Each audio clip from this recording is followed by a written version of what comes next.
భూమ్యాకాశములను సృజించాను, భూమి నిరాకారముగాను శూన్యముగాను ఉందని. ఇప్పుడు భూమి నిరాకారంగా ఉందా? ఇప్పుడు శూన్యంగా ఉందా?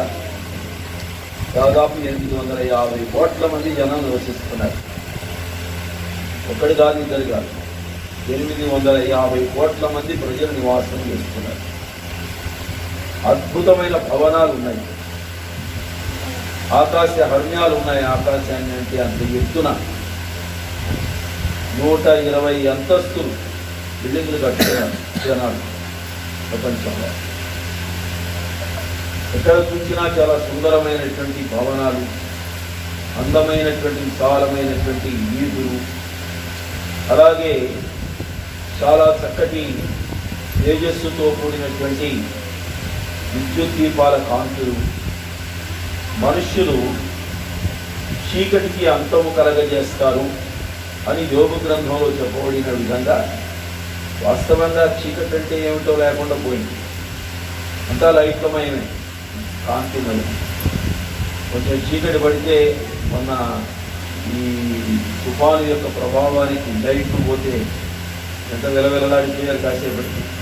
అలవాటు పడిపోయిందండి, కాంతులకు అలవాటు పడ్డాం. ఒకప్పుడు ఉన్నదంతా అయోమయమైతే ఇప్పుడు దేవుడు అంధకారాన్ని అంతటి కూడా తేజోమయంగా మార్చేశాడు. మన దేవునికి అసాధ్యమైన కార్యాలంటూ ఏమీ లేదు. దేవుడు సకల చరాచర జగత్తును సృష్టించిన సృష్టికర్త. ఏమీ లేని సమయంలో అన్నిటినీ కలగజేసిన వాడు ఆయన. అదేవిధంగా ఏమీ లేని ఈ ప్రాంతాన్ని దేవుడు అద్భుతమైనటువంటి స్థలంగా, అనేక వందల గృహాలు కూడా ఈ పరిసర ప్రాంతాల్లో వెలిసేటట్లుగా ఒక కేంద్ర బిందువుగా దీన్ని మారుస్తూ ఉన్నాడు. అందుకే దేవునికి స్తోత్రం. నేను కూడా నా వ్యక్తిగత జీవితంలో చాలా విషయాలు ఎరుగుతాను. గుడ్లవల్లేరులో నేను సేవ ప్రారంభించినప్పుడు ఏమీ లేని ఒక ఎడారి ప్రాంతాన్ని నేను ఎంచుకున్నాను. దేవుడు దాన్ని నాకు ఇచ్చాడు. ఆ స్థలాన్ని దేవుని యొక్క మందిరం నిర్మించడానికి దేవుడు కృపించాడు. ఇప్పుడు అది ఆ చుట్టుపక్కల ఉన్నటువంటి వేలాది గృహాల మధ్యలో అది ఒక అద్భుతమైనటువంటి స్థలంగా అది వెలసిల్లుతూ వెళ్తూ. అలాగే గుడ్లవల్లేరులో కూడా నేను ఒక స్థలాన్ని ఎక్కడో ఊరు బయట పర్చేజ్ చేస్తే చాలామంది దైవ సేవకులు కూడా అన్నారు, దీనికి పిచ్చి పట్టింది, వెళ్ళి ఎక్కడెక్కడో కొన్నాడు, అక్కడికి ఎవడొస్తాడు, అక్కడేం జరుగుతుంది, డబ్బులు ఎక్కువైపోయి తీసుకున్నాడు అని రకరకాలైన రీతిలో కామెంట్ చేశారు. నాకు అదే కావాలి, అందరూ ఉన్న దగ్గరకు వెళ్ళడం కాదు, ఏమీ లేని దగ్గరకు వెళ్ళి అందరినీ చుట్టూ తీసుకురావాలి అన్నాను నేను. అదే రీతిగా ఈ రోజున ఏమీ లేని స్థలంలోనికి వెళ్ళాను. దారి దొంగ ఏమీ లేదు. ఇప్పుడు నా ప్రక్క నుంచినే పెద్ద రహదారి పడింది. హైవే అంతా, బైపాస్ రోడ్ అంతా నన్ను ఆనుకుని వెళ్తుంది. అంత మాత్రమే కాదు, గుడివాడలో ఉన్న పెద్ద పెద్ద భవన సముదాయాలన్నీ మా చుట్టూతోనే ఉన్నాయి. ఇవాళ ఒక్కొక్క భవనంలో దాదాపుగా 1000 మంది పైన, ఒక్కొక్క బిల్డింగ్లో 1000 మంది, 2000 మంది నివసించే భవనాలు, బిల్డింగ్లు ఉన్నాయి అక్కడ. ఒక్కొక్క ఏరియాలో ఒక వెంచర్ వేస్తే 200 కుటుంబాలు, 300 కుటుంబాలు, ఒక్కొక్క కుటుంబంలో 3-4 వ్యక్తుల చొప్పున లెక్కేసుకున్నా కానీ దాదాపుగా ఒక్క బిల్డింగ్లోనే 1200 మంది 1500 మంది నివసిస్తున్నారు. వారందరికీ దేవుని యొక్క వాక్యాన్ని ఏదో ఒక రీతిగా చేరవేసే సమయం దేవుడు ఇవ్వాలి అని ఆశిస్తున్నాను. దేవుడి స్తోత్రం కలుగునక. అదేవిధంగా ఈ స్థలంలో కూడా ఒక కట్టడాన్ని ప్రారంభించి దీనికి శంకుస్థాపన చేయడం జరిగింది. అదే రీతిగా దీన్ని ఓపెన్ చేయడం కూడా జరిగింది. ఈ రోజున ఈ విధంగా పైన పెంట్ హౌస్ నిర్మాణం చేసి దానితో పాటుగా ప్రజలు లోపలికి అడుగు పెట్టడానికి, విభాగంలో ఉన్న వాళ్ళందరూ కూడా పైకి ఈజీగా రావడానికి వీలుగా చక్కగా ర్యాంపులు కూడా ఏర్పాటు చేశారు. దీని వెనక ఎంతో వ్యయ ప్రయాసాలు ఉన్నాయి. దేవుని వాక్యం చెప్తుంది, ప్రభువునందు మీ ప్రయాస వ్యర్థం కాదని ఎరిగి స్థిరులను కదలని వారును ప్రభు కార్యాభివృద్ధి ఎందు ఎప్పటికీ ఆసక్తులయుండుడి అని వ్రాయబడింది. మన కార్యాల కోసం కాదు ఆసక్తి, మన మేడల కోసం, మన విద్యల కోసం, మన సంపాదనల కోసం కాదు ఆసక్తి. ప్రభు కార్యాభివృద్ధి ఎందు ఎల్లప్పుడూ ఆసక్తి కలిగి ఉంటే మనం ఏ డిజైర్నైతే, ఏ కోరికనైతే మనం కలిగి ఉన్నామో ఆ కోరిక దేవునికి మహిమ తెచ్చేదిగా ఉండాలి అని మనం కోరితే దేవుడు తప్పనిసరిగా శాంక్షన్డ్ అని చెప్పేసేసి దానికి అనుమతి మంజూరు చేసేస్తాడు. కొన్నిసార్లు మన కోసం కోరుకునే కోరికలు, చాలాసార్లు చాలా రకరకాలైన కోరికలు కోరుతాం. బొత్తెమ్మ కోరికలు అంటాం. తర్వాత ఉట్టికే కనడే అమ్మ ఉంటుంది, ఎక్కడికో స్వర్గానికి ఎగిరిందన్నట్లుగా అలాంటి ఆలోచనలు ఎన్నో ఉంటాయి. కానీ మన ఆలోచనలు మన స్వధనత కోసం కాకుండా దేవుని మహిమ కోసమే అయినట్లయితే అది ఎంత కష్టతరమైందైనా, ఎంత దుర్లభమైందైనా, ఎంత అసాధ్యమైనదైనా అసాధ్యములను సుసాధ్యములుగా మార్చగలిగిన వాడు మన దేవుని స్తోత్రం. వాస్తవంగా చెప్పాలంటే ఇది బిడ్డల విషయంలో కొంత అసాధ్యమే అయినప్పటికీ దేవుడు దీన్ని సాధ్యపరిచాడు. దేవుని దగ్గర నుండి పొందుకోవడం చాలా ఆనందం, అవునంటారా కదా? దేవుని ద్వారా పొందడం అనేది ఏదైతే ఉందో అది ఆనందదాయకమైన కార్యక్రమం. దేవుని ద్వారా పొందారు, దేవుని ద్వారా అందుకున్నారు. అలాగే మీరు కూడా మీ స్థానాలలో, మీ గృహాలలో దేవుని ద్వారా పొందినవి చాలా ఉన్నాయి. దేవుడు ఇచ్చినప్పుడు దేవునికి మనం అందరం కూడా దేవుని యందు ఆనందిస్తాం. అదే రీతిగా దేవుని పిల్లలం కాబట్టి కృతజ్ఞతాస్తుతులు చెల్లిస్తాం, కృతజ్ఞతా కూడికలు ఏర్పాటు చేసుకుంటాం. అలాగే ఆనందంగా ఓపెనింగ్స్ అని ఇంకేవేవో పెట్టుకొని చాలా హ్యాపీగా పాడుకొని స్తుతించి చాలా చక్కగా విందులు చేసుకొని హాయిగా తినేసి వెళ్ళిపోతాం కదా. నేనంటున్నాను, పొందడం ఆనందమే, కానీ పొందిన దానిని కాపాడుకోవడం చాలా చాలా కొంచెం కష్టం. కట్టడంతోనే పని అయిపోలేదు, కానీ ఆ కట్టిన దాన్ని కాపాడుకోవడానికి, కట్టిన దాన్ని డెవలప్ చేసుకోవడానికి, కట్టిన దాన్ని వినియోగించుకోవడానికి, ఆ వినియోగంలో చాలా రకాలైన సమస్యలు అప్పుడప్పుడు మనకందరికీ ఏర్పడతాయి. దీన్ని మెయింటెనెన్స్ ప్రాబ్లమ్స్ అంటారు. బిల్డింగ్ అయిపోయింది, నాకు కూడా చాలా మంచి మంచి బిల్డింగ్లు కట్టాను కనుక, కానీ ఇప్పుడు నా తలకాయ నొప్పంతా ఏంటంటే మెయింటెనెన్స్ ప్రాబ్లం. ఏమీ లేకుండా ఉంటే బాగుంది కదా, ఎందుకురా బాబు ఈ తిప్పాలని అనిపిస్తుంది. ఇప్పుడు కొంచెం ఎక్కువగా కాస్త కట్టుకున్నాం అనుకోండి, ఇప్పుడు మెయింటెనెన్స్ ప్రాబ్లం చూడండి. ఇప్పుడు ఈ గదులు ఊడవాలి, ఆ చర్చి ఊడవాలి, కింద గదులు ఊడవాలి, ఇవన్నీ చూసుకోవాలి. ఎక్కడ ఏ చిన్నది ఏది జరిగినా దాని అంతటి చూడాలి. ఒకటా అది ఒక చిన్న చిక్కిలాగా చిన్న పిడకల గుడిసె లాంటి గుడిసి ఉంటే అంత పెద్ద మెయింటెనెన్స్ ప్రాబ్లమ్స్ ఏమి ఉండవు. కానీ పెరిగింది కొద్దీ కూడా మెయింటెనెన్స్ ప్రాబ్లమ్స్ వస్తాయి.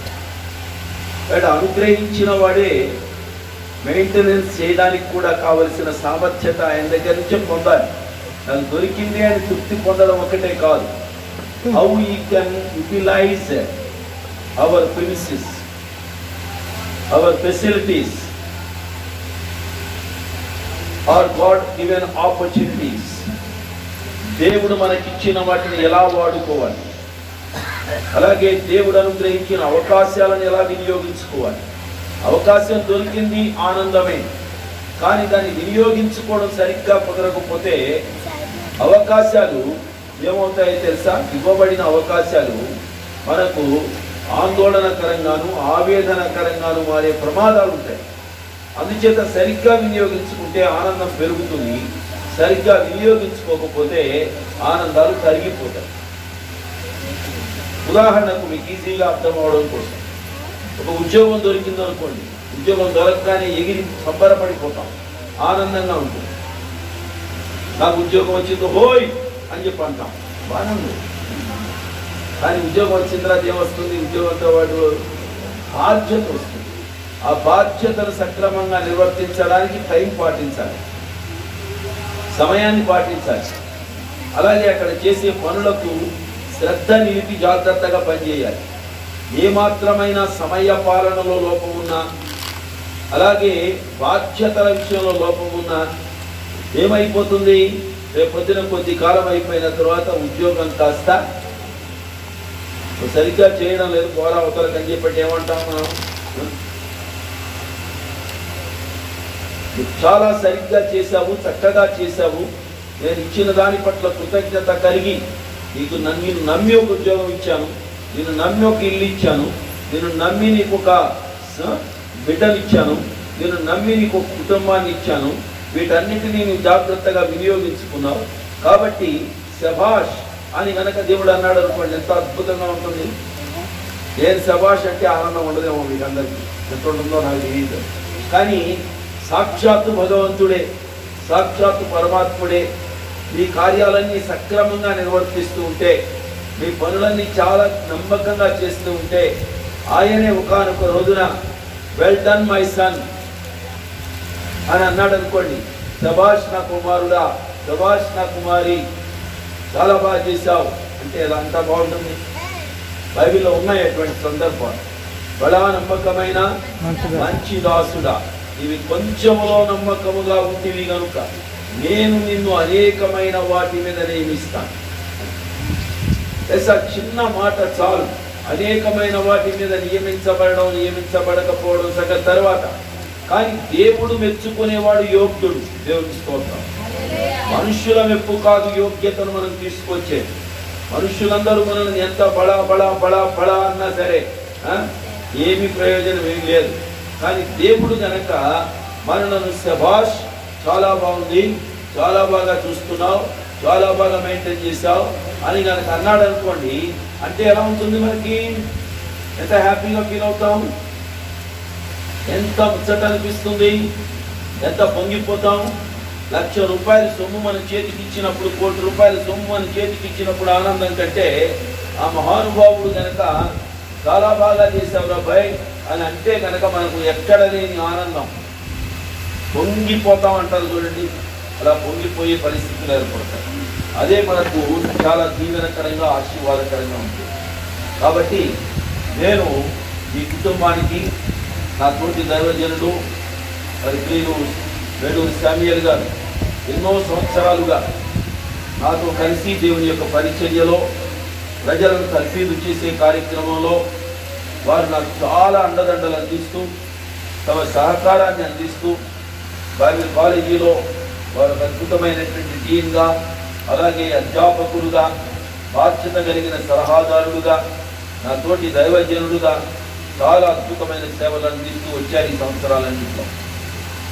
వారిని నేను గౌరవించి వారి కుటుంబం ఏర్పాటు చేసుకుంటున్న కార్యక్రమాల్లో వారు పిలవగానే వారి ఈ విధంగా కొంచెం ఇబ్బందికరంగానే ఉంది, చాలా బిజీగా కార్యక్రమాలు ఉన్నాయి. అయినప్పటికీ కూడా ఈ కొంత సమయాన్ని ఇలా తీసుకోవడానికి దేవుడు ఒక అవకాశాన్ని కల్పించారు. అందుకే ఎంతగానో దేవుడిని స్తుతిస్తున్నాను. దేవుడు వీరికి ఇచ్చినటువంటి అవకాశాన్ని వీరు, ఈ దంపతులు, అలాగే వీరికి దేవుడిచ్చిన బిడ్డలు, మీకు దేవుడిచ్చిన అవకాశాలను సద్వినియోగం చేసుకుంటూ దేవుని చేత మీరు శభాష్ అని పిలిపించుకోవాలి అని నేను హృదయపూర్తిగా ముందుగా ఈ కుటుంబాన్ని గురించి కోరుకుంటున్నాను. అదే రీతిగా ఈ కుటుంబంతో పాటుగా ఇక్కడ ఉన్న కుటుంబాలన్నీ కూడా, దైవ సేవకుల కుటుంబాలు, మీ కుటుంబాలు కూడా, దేవుడు మీకు ఏదేది ఇచ్చాడో, వీళ్ళకి నేను రాలేదు, మీ పొజిషన్ నేను చూడలేదు, పైన ఉన్నవాడు చూస్తున్నాడు, వాడు ఏమేమి ఇచ్చాడో, ఎక్కడెక్కడ ఇచ్చాడో, ఎవరెవరికి ఇచ్చాడో, భర్తకు భార్యను, భార్యకు భర్తను, అలాగే భర్త భార్యలకు పిల్లల్ని, అలాగే అన్నదమ్ముల్ని, అక్క చెల్లెండ్లను, ఇళ్ళు, వాకిళ్ళు, సంఘాలు, సేవ ఏదైతే ఉందో వాటన్నిటినీ మీరు కూడా సక్రమంగా వినియోగించుకొని, సరి అయిన రీతిలో వినియోగించుకొని, అలాగే చాలా చక్కగా మీరు ముందుకు కొనసాగి దేవుని చేత బలా నమ్మకమైన మంచి బిడ్డలారా అని అనిపించుకొని ఉత్తమమైన స్థితిని మీరు కైవసం చేసుకోవాలి అనేది నా హృదయపూర్వకమైన కోరిక. All right. దేవుని వాక్యంలో నుంచి క్లుప్తంగా ఒక చిన్న ప్యాసేజీని కూడా నేను చదివి నేను ముగించడానికి నేను ముందుకు వెళ్తాను. బైబిల్లో నుంచి ఎఫెసీయులకు రాసిన పత్రిక, పరిశుద్ధ గ్రంథమైన బైబిల్ గ్రంథంలో నుంచి ఎఫెసీ సంఘమునకు దైవజనుడైన పౌలు రాసినటువంటి లేఖ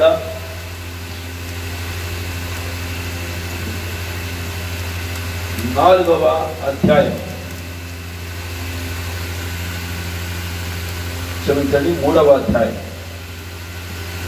14వ వచనం నుండి కొన్ని వచనాలు చదువుకుందాం. ఈ హేతువు చేత పరలోకమునందును భూమి మీదను ఉన్న ప్రతి కుటుంబము ఏ తండ్రిని బట్టి కుటుంబం అని పిలువబడుతున్నదో ఆ తండ్రి ఎదుట నేను మోకాళ్ళుని మీరంతరంగ పురుషుని యందు శక్తి కలిగి ఆయన ఆత్మ వలన బలపరచబడినట్లుగాను క్రీస్తు మీ హృదయములలో విశ్వాసము ద్వారా నివసించినట్లుగాను తన మహిమైశ్వర్యము చొప్పున మీకు దయచేయవలెననియు మీరు దేవుని సంపూర్ణత యందు పూర్ణులగునట్లుగా ప్రేమయందు వేరుపాయి స్థిరపడి సమస్త పరిశుద్ధులతో కూడా దాని వెడల్పు పొడుగు లోతు ఎత్తు ఎంతో గ్రహించుకొనుటకును జ్ఞానమునకు మించిన క్రీస్తు ప్రేమను తెలుసుకొనుటకును తగిన శక్తి గలవారు కావాలనియు ప్రార్థించుచున్నాను. మనలో కార్యసాధకమైన తన శక్తి చొప్పున మనము అడుగు వాటన్నిటి కంటేను ఊహించు వాటన్నిటి కంటేను అత్యధికముగా చేయ శక్తి గల దేవునికి క్రీస్తు యేసు మూలముగా సంఘములో తరతరములు సదాకాలము మహిమ కలుగును గాక. ఆమేన్. చాలా అద్భుతమైనటువంటి ప్యాసేజ్. ఎఫెసీ పత్రిక చాలా అద్భుతమైన పత్రిక. బైబిల్లోని ప్రతి ముక్క మంచిదే. ఎఫెసీ పత్రిక నన్ను చాలా అద్భుతముగా ప్రభావితం చేసిన పత్రికల్లో, ప్రభావితం చేసిన వాక్యాల్లో చాలా వాక్యాలు ఎఫెసీ పత్రికలో ఉన్నాయి. ఈ భాగం ప్రాముఖ్యంగా ఒక కుటుంబానికి సంబంధించిన భాగం, ఒక ఫ్యామిలీ.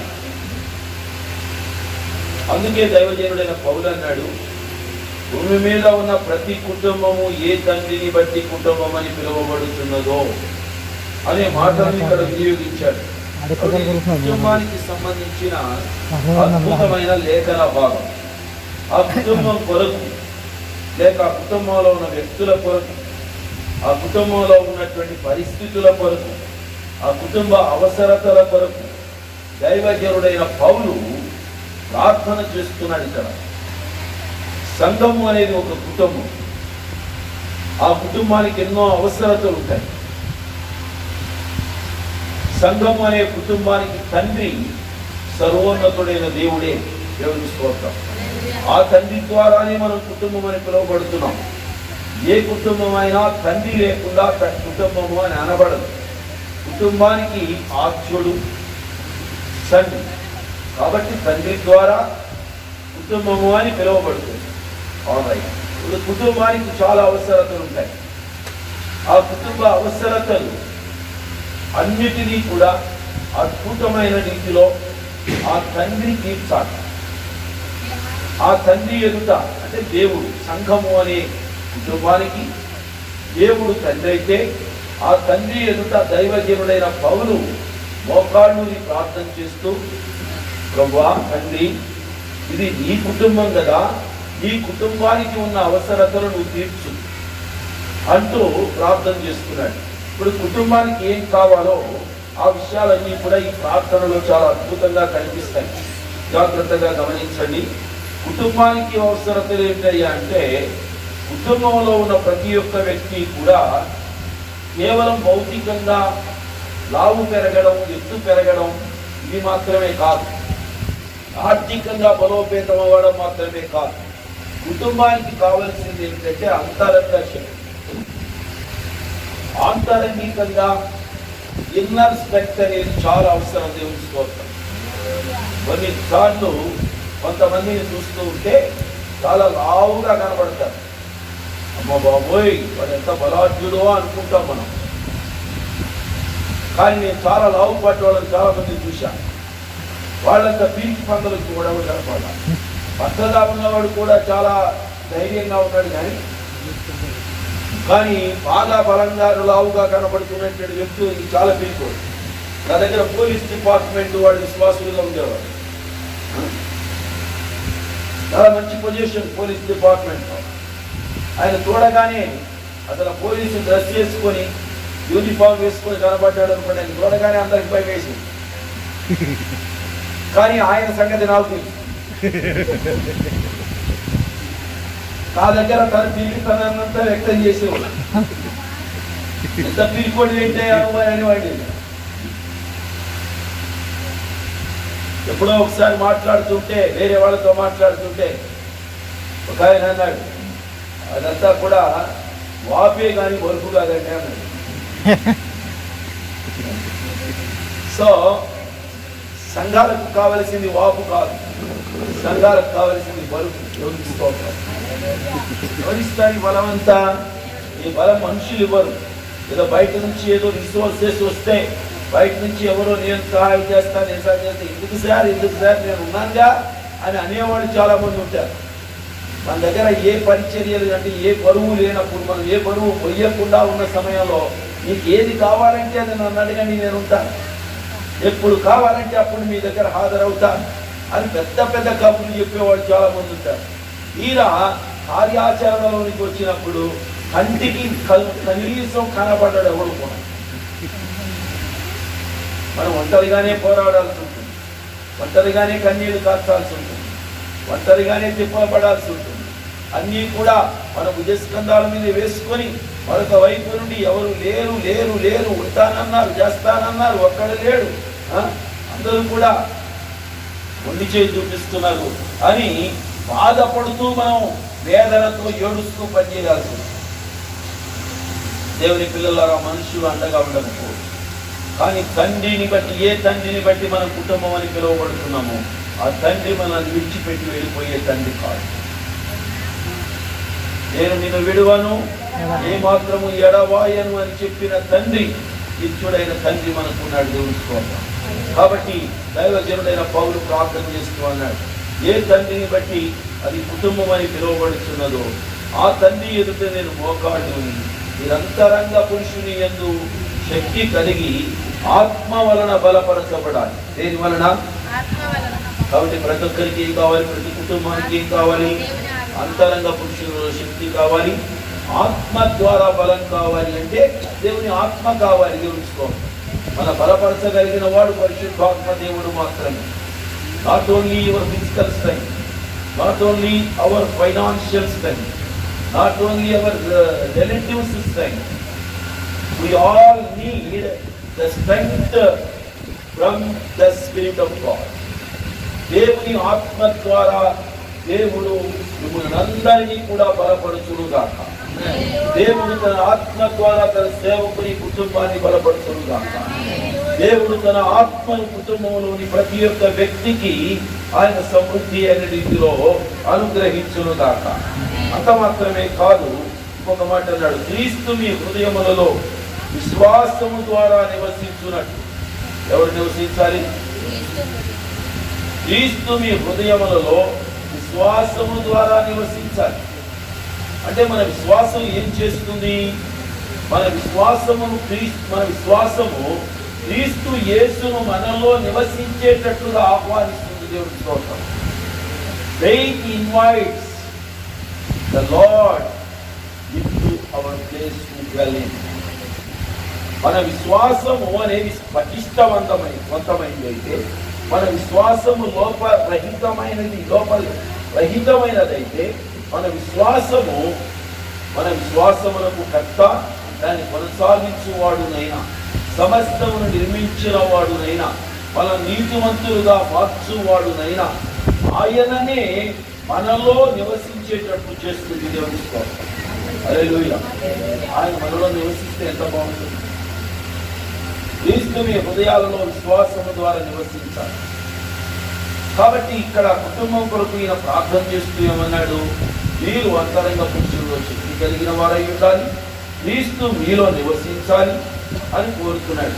అంత మాత్రమే కాకుండా ఇంకా అన్నాడు, తన మహిమైశ్వర్యము చొప్పున మీకు దయచేయాలి. కొన్నిసార్లు మన కన్న తల్లిదండ్రులు కూడా మనకి ఏదైనా ఇవ్వాలి అనుకుంటే ఏమి లేవు బాబు మన దగ్గర అంటారు. అమ్మ దగ్గర ఏముండవు, నాన్న దగ్గర ఏముండవు, కొన్నిసార్లు ఇంట్లో ఏముండవు. చాలా ఇబ్బందికరమైన పరిణామాలు ఉంటాయి. మనకు లేనందువలన మనం లేని ప్రజలం కాదు. మనను సృష్టించిన సృష్టికర్త దగ్గర అన్నీ ఉన్నాయి. మనం రక్షించిన రక్షణకర్త దగ్గర అన్నీ ఉన్నాయి.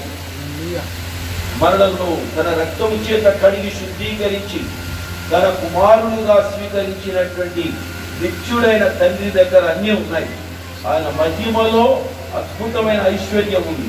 కాబట్టి దానిలో నుండి ఏదైనా ఒక ఫండ్ రిలీజ్ చేస్తే ఎంత బాగుంది. స్టేట్ గవర్నమెంట్కి ఏమీ లేదు, స్టేట్ గవర్నమెంట్కి ఏమీ లేదు అంటున్నాం మనం. ఇప్పుడు ముఖ్యమంత్రి చంద్రబాబు నాయుడు గారిని అడగండి, ఫండ్స్ లేవని అంటాడు. సెంట్రల్ గవర్నమెంట్ కనుక ఒక 4 లక్షల కోట్లు లేదా 1,00,000 కోట్లు ఏదైనా రిలీజ్ చేసింది అనుకోండి, ఎంత బాగుంటుంది, ఎంత బాగుంటుంది. స్టేట్ గవర్నమెంట్కి లేదు, సెంట్రల్ గవర్నమెంట్ రిలీజ్ చేస్తే రోడ్లు తయారవుతాయి, బిల్డింగ్లు తయారవుతాయి, కావాల్సినవి తయారవుతాయి. సెంట్రల్ గవర్నమెంట్ దగ్గర కూడా నా దగ్గర ఏమీ లేదు అన్నాడు అనుకోండి, అప్పుడు ఎవరి దగ్గరికి వెళ్ళాలి? అప్పుడు అంతర్జాతీయ మార్కెట్ దగ్గరికి వెళ్ళాలి, ఐక్యరాజ్య సమితి ఏదో మంజూరు చేయాలి, లేకపోతే వరల్డ్ బ్యాంక్ ఏదో మంజూరు చేయాలి. ఆ బ్యాంక్ కనుక మంజూరు చేసింది అనుకోండి, అటు సెంట్రల్ గవర్నమెంట్ అవసరత తీరుతుంది, ఇటు స్టేట్ గవర్నమెంట్ అవసరత తీరుతుంది. లేదా ఒక బిలియనియర్ ఎవరైనా బయలుదేరి అంతా నేను చూసుకుంటానండి, ఆ ప్రాజెక్ట్ నేను చేస్తానండి ఎవరైనా ముందుకు వచ్చాడు అనుకోండి, అయిపోయినట్టే మా అవసరత. వీళ్ళ దగ్గర అంతా ఉంటుందో లేదో నాకు తెలియదు, వీళ్ళు ఇస్తారో లేదో నాకు తెలియదు, కానీ ఆ పైన ఉన్నోడి దగ్గర ఏమి అంటూ ఏమి లేదు. He can provide everything to us. ఆయన దగ్గర సమృద్ధి ఉంది. ఆయన మనం గనక నమ్మకంగా జీవిస్తే, మనం యథార్థంగా ఉంటే, విశ్వాసము ద్వారా మన జీవితాలు కొనసాగిస్తూ ఉంటే, ఆయనను మన తండ్రిగా స్వీకరించినట్లయితే ఆయన మనకు తన మహిమైశ్వర్యం చొప్పున దయచేస్తాడు. అంత మాత్రమే కాదు, మీరు దేవుని సంపూర్ణతలో వేరుపారి ఆ కుటుంబానికి ప్రార్థన చేస్తాడు. కుటుంబానికి ఏం కావాలంటున్నాను నేను? మీ కుటుంబాలకు ఏం కావాలి? అంతరంగ పురుషుని అందు శక్తి కావాలి.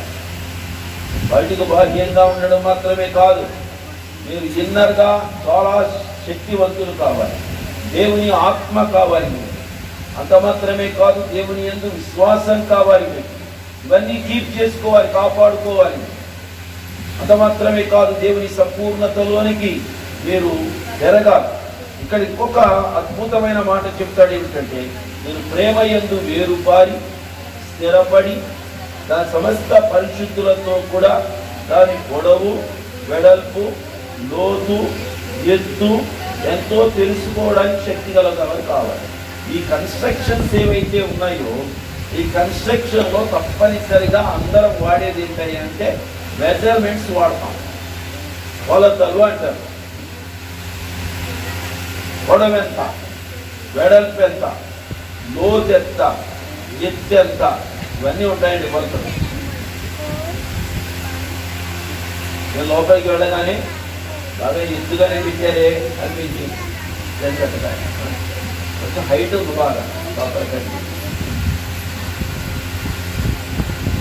దానికి ఒక పొడవు ఉంది, దానికి ఒక వెడల్పు ఉంది, దానికి ఒక ఎత్తు ఉంది, దానికి ఒక లోతు ఉంది, అన్నీ ఉన్నాయి. ప్రతి దానికి కూడా ఏ కన్స్ట్రక్షన్ అయినా దేనైనా మనం చేస్తున్నప్పుడు అన్నీ కూడా ఉంటాయి. చాలా మందికి కొలతలు నాలుక మీదే ఉంటాయి, ఇంత ఇంత ఇంత ఇంత. ర్యాంప్ కొలత ఎంత, ర్యాంప్ ఎత్తు ఎంత. నేను వస్తూనే చూశాను, అక్కడ దాకా ఎక్కడ బాగానే ఉంది, ఇక్కడికి ఎక్కేసరికి కొంచెం హైట్ ఎక్కువ అయిపోయింది ఈ పనికి రావడానికి. ఇక్కడికి వచ్చేవాడు కొద్దిమంది కాబట్టి పర్లేదు.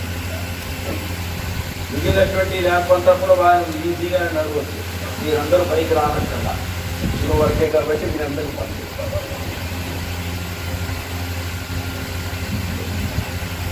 ఇక్కడ కొంచెం ఎత్తు పెరిగింది ర్యాంప్. అవునంటారు కదా, అందరూ వచ్చారనే కదా. ఎర్రగా బాగా చూస్తారు, ఆయాసపడి ఉంటారు బాగా.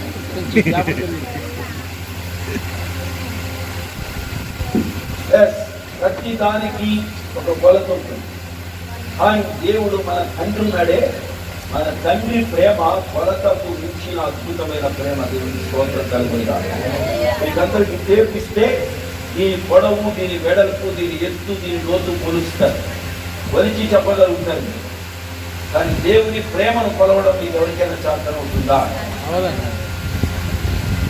దేవుని పిల్లల, దేవుని ప్రేమ మనకు అర్థం కాకపోతే మన కొలతలు ఎంత పెద్దగా పెట్టుకున్నా, ఏది పెట్టుకున్నా, ఏం చేసుకున్నా కొన్నిసార్లు మన జీవితాలు కాస్త నిరాశాజనకంగా ఉండిపోతాయి.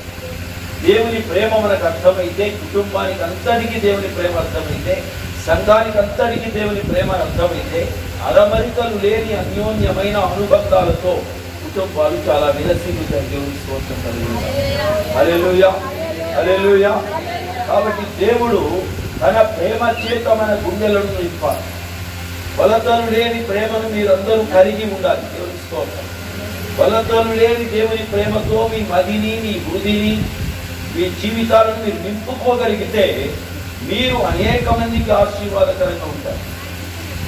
మన ఇళ్ళు మాత్రమే ఆశీర్వాదకరంగా ఉండవు, మన మందిరాలు మాత్రమే ఆశీర్వాదకరంగా ఉండవు. వ్యక్తిగతంగా మనము అనేక మందికి ఆశీర్వాదకరంగా ఉంటాం, అనేక మందికి దీవెనకరంగా ఉంటాం. ఇక్కడ అన్నాడు, ప్రేమ యొక్క వెడల్పు, పొడవు, లోతు, ఎత్తు ఎంతో తెలుసుకోవడానికి అని చెప్పి ఆ తర్వాత ఒక మాట అన్నాడు, జ్ఞానమునకు మించిన క్రీస్తు ప్రేమను తెలుసుకున్నట్టు. దేవుని ప్రేమ ఎటువంటిదండి? నేను అర్థమేంటో తెలుసా? ద బియాండ్ అవర్ మెజర్మెంట్స్, అంటే మన కొలతలకు మించిన ప్రేమ దేవుని ప్రేమ. దాన్ని శాశ్వతమైన ప్రేమ అన్నారు, దాన్ని నిత్యమైన ప్రేమ అన్నారు, దాన్ని అద్భుతమైన ప్రేమ అన్నారు, దాన్ని అమూల్యమైన ప్రేమ అన్నారు. పరిమితులు లేని ప్రేమ అది. ప్రేమ మనందరికీ వెంటాడుతుంది. ఆ ప్రేమ చేతనే మనం అందరం ఇలా మనం కొనసాగుతున్నాం. ప్రతి కుటుంబంలోనూ ప్రతి ఒక్క వ్యక్తికి, తండ్రికి, తల్లికి, బిడ్డకు, భర్తకు, భార్యకు, అన్నకు, తమ్మునికి, అందరికీ ఏం కావాలో తెలుసా? ఈరోజు జ్ఞానమునకు మించిన దేవుని ప్రేమ. దేవుని మన ప్రేమలకు హద్దులు ఉన్నాయి, కానీ దేవుని ప్రేమ హద్దు లేని.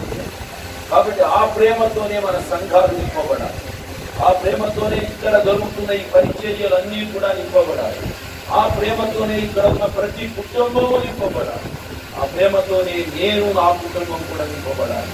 దేవుని స్తోత్రం కలుగుతాం. హల్లెలూయా, హల్లెలూయా. జ్ఞానమునకు మించిన దేవుని ప్రేమ. దైవజనుడు రాశ్రమణి గారు రాస్తారు దేవుని ప్రేమను గురించి. ఆ ప్రేమను గురించి ఆయన పాడేటప్పుడు ఆయన అన్నాడు, ఎంత వాసిల్లను సిలువలో అనేటువంటి పాట రాస్తూ, ఎంత ప్రేమతో నన్ను ప్రేమించావు, ఎంత దయ స్వామి నా మీద, అందదయా నా మదికి అన్నాడు. నీవు చూపించే ప్రేమ నా మదికి అందదు, నా మదికి అందనంత గొప్ప ప్రేమతో నీవు నన్ను ప్రేమిస్తున్నావు, నా మదికి అందనంత గొప్ప కృప చూపిస్తున్నావు. ఒక్కసారి వెనక్కి తిరిగి చూసుకుంటే జీవితంలో మనం చేసిన కార్యాలు, నడుస్తున్న తీరు, ఇవన్నీ కూడా ఎన్ని ఎత్తులు వచ్చాయో, ఎన్ని ఫలాలు వచ్చాయో, ఎన్ని అవసరతలు ఏర్పడ్డాయో, ఎన్ని చిక్కులు ఏర్పడ్డాయో, ఎన్ని చికాకులు వచ్చాయో, వీటన్నిటిలో దేవుడు ఇంకా మన కుటుంబాలన్నింటినీ నడిపిస్తున్నాడు. అంటే అది మనకు దేవుని యొక్క ఆ కృప, ప్రేమ మన మదికి అందదు. ఏ యోగ్యత ఉంది కాబట్టి ప్రేమించాం, ఏ అర్హత ఉంది కాబట్టి ప్రేమించాం. ఎన్నిసార్లు పడ్డాం అయినా ప్రేమిస్తూనే ఉన్నాం, ఎన్నిసార్లు నిర్లక్ష్యం చేశాం అయినా ప్రేమిస్తూనే ఉన్నాం, ఎన్నిసార్లు అశ్రద్ధ చూపించాం అయినా ప్రేమిస్తూనే ఉన్నాం, ఎన్నిసార్లు దారి తప్పాం అయినా ప్రేమిస్తూనే ఉన్నాం. నీ ప్రేమ అసలు ఎందుకు ప్రేమిస్తున్నావో అర్థం కాదు. కొంతమంది ప్రేమిస్తారు, ఎందుకు ప్రేమిస్తారు? అవతల వాడి దగ్గర మీ దగ్గర సమృద్ధి ఉందనుకోండి, మీ దగ్గర బాగా ఫుల్గా ఉంటే నేను మీరంటే నాకు వల్లమాలిన ప్రేమమ్మా, వల్లమాలిన ప్రేమ అయ్యా అని ప్రేమను ఒలకబోస్తూ మీ దగ్గరకు వస్తాను.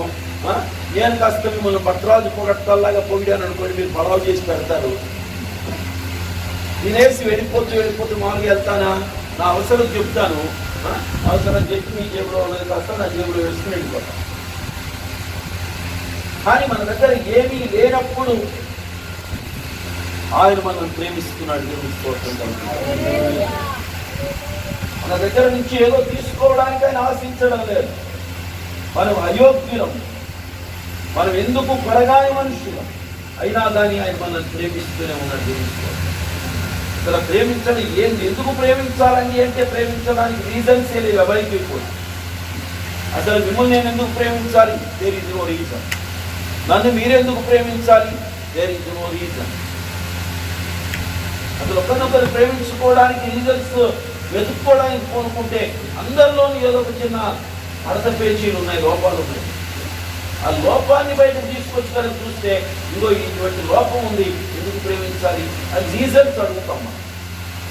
కానీ దేవుడు ఎక్కడా కూడా మన లోపాలను ఎక్కడా ఇంత కూడా బయటకు తీసుకొచ్చి ఇంకో నీలో ఈ లోపం ఉంది, నేను ఎందుకు ప్రేమించాలి అని ఎప్పుడు అడగలేదు. నన్ను అడగలు ఆయన ప్రేమించాలి. ఆయన ప్రేమించి ప్రేమ ద్వారానే నా లోపాలు సరిదిద్దాడు. ఆ ప్రేమ ద్వారానే నా యొక్క జీవితాన్ని కట్టాడు. ఆ ప్రేమ ద్వారానే నా బ్రతుకును అభివృద్ధిలోకి తీసుకువెళ్తున్నాడు. ఆయన ప్రేమించినప్పుడల్లా నాకు అనిపిస్తుంది, ప్రభువా నేను అర్హుడిని కాదు కదా, ఎందుకు నువ్వు నన్ను ప్రేమిస్తున్నావు. అందదయా నా మదికి అది నాకు అందడం లేదు. ఆ సమయాలు జ్ఞాపకం వచ్చినప్పుడల్లా నేను ఏమి చెయ్యలేకపోతున్నానే, ఇంకా చెయ్యాలి అనేటువంటి అనిపిస్తుంది. అంతే, దానితో సమర్పించుకొని ఇంకా 4 అడుగులు ముందుకు వేస్తాను. అది ఆయన ఇచ్చిన బలం, ఆయన ఇచ్చిన శక్తి, ఆయన ఇచ్చిన కృప. దేవుని పిల్లలారా, ఒకసారి కనుక మనలను మనం పరిశీలన చేసుకుంటే మనందరిలోనూ ఎక్కడో ఒక చోట సోమరితనం, అశ్రద్ధ, కోపం, అసూయ, ద్వేషం ఏదో ఒకటి ఉన్నాయండి.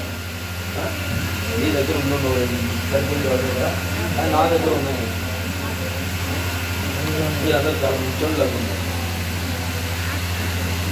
మా పాస్టర్ గారి దగ్గర అసలే ఉంటాయి, ఎక్కువ ఉంటాయా?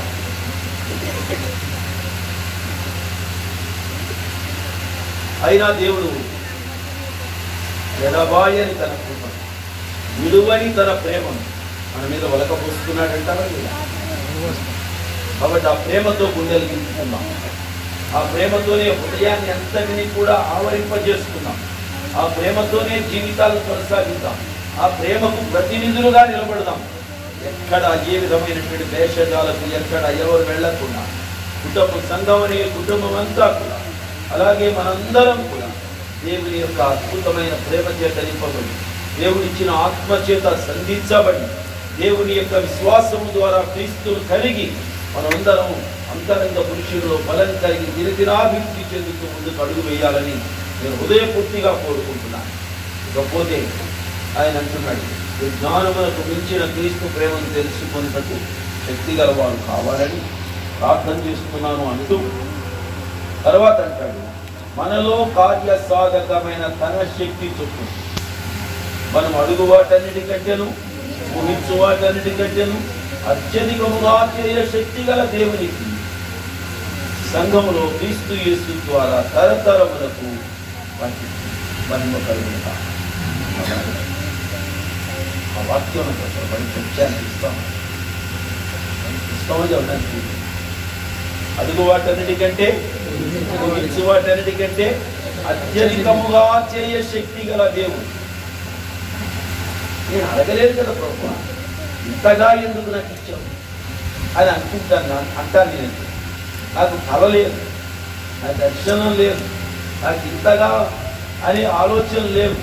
కానీ దేవుడు తన ఆలోచన ప్రకారంగా అద్భుతంగా నడిపించే దేవుడు. దేవుని స్తోత్రం కలుగుతాడు. హల్లెలూయా. మన ఊహలలో కూడా లేనిది దేవుడు ఇస్తాడు. మనం అడగకుండానే దేవుడు అనుగ్రహిస్తాడు. ఇచ్చేది ఏదో కొసరి దేవుడు ఇవ్వడు. నేను ఎవరో నా దగ్గర ట్రైనింగ్ అయ్యాడు, కొంచెం ఫ్యామిలీలో కాస్త ఇబ్బంది ఉంది, అర్జెంటుగా బస్ గారు ఒక 20,000 కావాలండి, నెలగా ఇచ్చేసుకుంటానండి నెల అని అడిగారు. వాస్తవంగా నా దగ్గర ఇవ్వడానికి లేవు, కానీ అడిగాడు కాబట్టి ఏదో ఖరీదుగా అవసరం తీర్చడం కోసం ఇంకెక్కడో ఏదో పద్దులో ఉన్నదాన్ని కాస్త తీసుకొచ్చి తీసుకువెళ్ళవయ్యా అని ఒక 10,000 రూపాయలు ఇచ్చాను. ఆయన అడిగింది 20,000, నేను అడిగింది 10,000.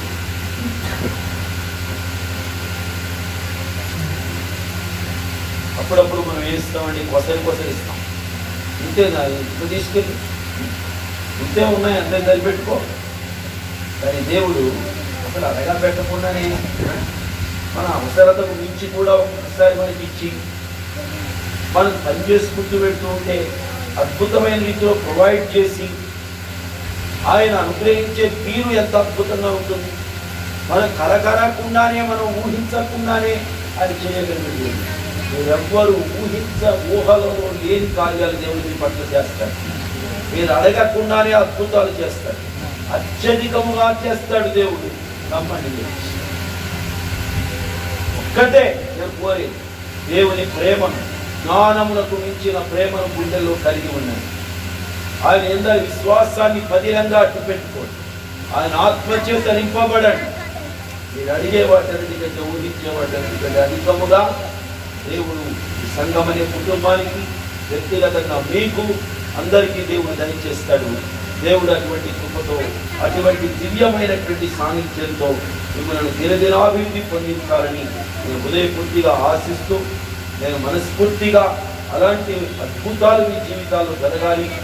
ప్రేమైక కుటుంబాలుగా, విశ్వాసంతో నింపబడిన కుటుంబాలుగా, అంతరంగ పురుషుల్లో శక్తి కలిగిన కుటుంబాలుగా, దేవుని ఆత్మ ద్వారా బలపరచబడే కుటుంబాలుగా, దేవుని మహిమలో నుండి ప్రతిదీ పొందుకుంటూ దినదినము దేవుని గణపరుస్తూ అనేక మందికి సహకరించే కుటుంబాలుగా, మీ అవసరత కాదు, అనేక మందికి ఇవ్వగలిగే కుటుంబాలుగా, తోడ్పాటు ఇవ్వగలిగిన కుటుంబాలుగా ఈ కుటుంబాలు విరసిల్లాలని కోరుకుంటూ, ఆశీర్వదిస్తూ, నేను మిమ్మల్ని అందరి విషయంలో నేను హృదయపూర్తిగా దేవుని మనవి చేసుకుంటూ నేను ఆ మాటలు ముగిస్తున్నాను. దేవుడు మిమ్మల్ని, మీ కుటుంబాన్ని బహుగా ఆశీర్వదించి అభివృద్ధి పొందించును కాక. అది సమయం ఇచ్చిన దైవజనులకు నా హృదయపూర్వక వందనాలు. అద్వితీయ దేవుడు అయిన మా తండ్రిని ఘనమైన నామమునకు స్తోత్రం. మీరు మాకు అనుగ్రహించిన ఈ మంచి తరుణాన్ని బట్టి నేను స్తుతిస్తున్నాను. బిడ్డల పైన మీ దీవెన కుమ్మరించండి, ఈ నామమునకు మహిమకరమైన రీతిలో నడిపించండి. దేవాన్ని నిజముగా అనూహ్యమైన రీతిలో, అద్భుతమైన రీతిలో ఈ నిర్మాణము ప్రారంభించిన నాటి నుండి ఒక్కొక్క సహాయాన్ని అందిస్తూ మీ తోడ్పాటును దయచేసి మీరు నడిపించిన విధానము కొరకై స్తుతిస్తున్నాను. ఈ దాసుని బట్టి నీ స్తోత్రం, వారికి అప్పగించిన పరిచర్యలను బట్టి స్తోత్రం, ఈ దాసురాలను బట్టి స్తోత్రం, తనకి ఇవ్వబడినటువంటి నాయన బాధ్యతలను బట్టి, ఉద్యోగాన్ని బట్టి నీ స్తోత్రం. దేవా, ఈ దంపతులకు మీరు ఇచ్చిన 20 కుమార్తెలను బట్టి నీ స్తోత్రం. పెద్ద కుమార్తె తండ్రి హైయర్ స్టడీస్ కోసం ఆయన వేరు దేశానికి, విదేశాలకు వెళ్ళింది. ఆ బిడ్డను ప్రభావ మీరు ఒక్కసారి జ్ఞాపకం చేసుకోండి. అదే రీతిగా రెండవ కుమార్తె చేస్తున్న జాబ్ విషయంలో నీ స్తోత్రం. దేవ, మంచి నైపుణ్యం ఇవ్వండి, బహుగా రాణించగలిగే కృప ఇవ్వండి, మంచి వైద్యురాలుగా నేను బిడ్డను రూపొందింపచేయండి. సమాజానికి అద్భుతమైన సేవలు అందించగలిగిన అత్యుత్తమమైనటువంటి పాత్రలుగా తయారు చేయండి.